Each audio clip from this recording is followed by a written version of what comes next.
Hello everyone. तो पिछले video में हमने बात की थी कि कैसे आप 1500 रुपीज़ पर आवर अर्न कर सकते हो फ्रॉम DU अगर आपने UGC नेट क्लियर किया हुआ है तो। और फिर हमने बात किया था कि कैसे मैंने फ़र्स्ट अटेम्प्ट में अपना UGC नेट क्लियर किया। तो अगर आपने ये दोनों ही वीडियो नहीं देखी है तो जाके देखो, और अगर अभी तक आपने इस चैनल को सब्सक्राइब नहीं किया है तो कर लो। क्योंकि मेरा नाम है CA नेहा शाह और मैं आप लोगों के लिए CA से रिलेटेड, UGC से रिलेटेड और CUET से रिलेटेड वीडियोस लेके आती रहती हूँ अपने इस चैनल पे। तो आप जल्दी से इसको सब्सक्राइब कर लो, ठीक है। अब हम बात करते हैं कि क्या मुझे जून अटेम्प्ट देना चाहिए, जून 2026 का एग्ज़ाम देना चाहिए, क्योंकि सिर्फ 1 मंथ रह गए हैं। और अगर मैं नील बटा सन्नाटा हूँ, मतलब मैंने अभी कोई पढ़ाई शुरू नहीं करी है, तो क्या मुझे ये एग्ज़ाम देना चाहिए या नहीं देना चाहिए। So let's start with this video और देखते हैं मेरा इसमें ओपिनियन क्या रहता है।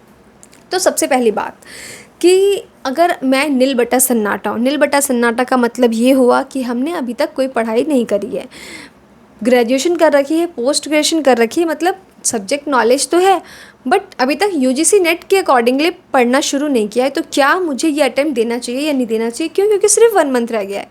तो आई वुड से कि कॉन्सेप्ट्स अगर क्लियर हैं, आपने उस टाइम पे ग्रेजुएशन के टाइम पे और पोस्ट ग्रेजुएशन के टाइम पे बहुत अच्छे से पढ़ाई करी है, तो आई वुड डेफिनेटली से कि येस, अगर आप previous year question paper solve करना शुरू कर देते हो अभी से लगातार, तो आपको बिल्कुल ये अटैम्प्ट देना चाहिए। Even if it not get clear, अगर आपका एग्ज़ाम नहीं भी क्लियर होता है, आपको ये तो समझ आ जाएगा कि हाँ प्रिपरेशन कितनी हुई है, नहीं हुई है, ताकि आप दिसंबर वाले अटैम्प्ट के लिए बहुत अच्छे से अपने आप को प्रिपेयर कर सको।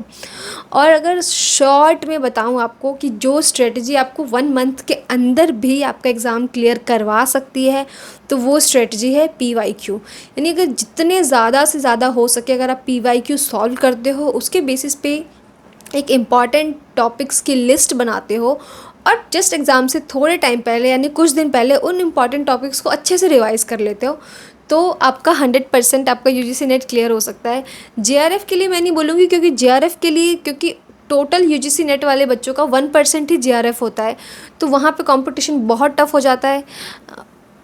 पॉसिबिलिटी है, बिल्कुल है, अगर आप 8-10 घंटे डेली के पढ़ सकते हो, आप टाइम निकाल सकते हो। और सबसे बड़ी बात, टैलेंट मैटर नहीं करता है, कंसिस्टेंसी मैटर करती है। अगर आपको लगता है कि आप डेली 6 से 7 घंटे या 10 घंटे डेली बैठ सकते हो, तो बिल्कुल आप JRF भी निकाल सकते हो, इसमें कोई डाउट नहीं है। लेकिन अगर आप एक दिन 10 घंटे पढ़ने वालों में से हो और अगले दिन 2 घंटे पढ़ने वालों में से, तो आई वुड से नो, ऐसा पॉसिबल नहीं है आपके लिए JRF। बट हाँ, नेट आप UGC नेट जो है वो आराम से निकाल लोगे।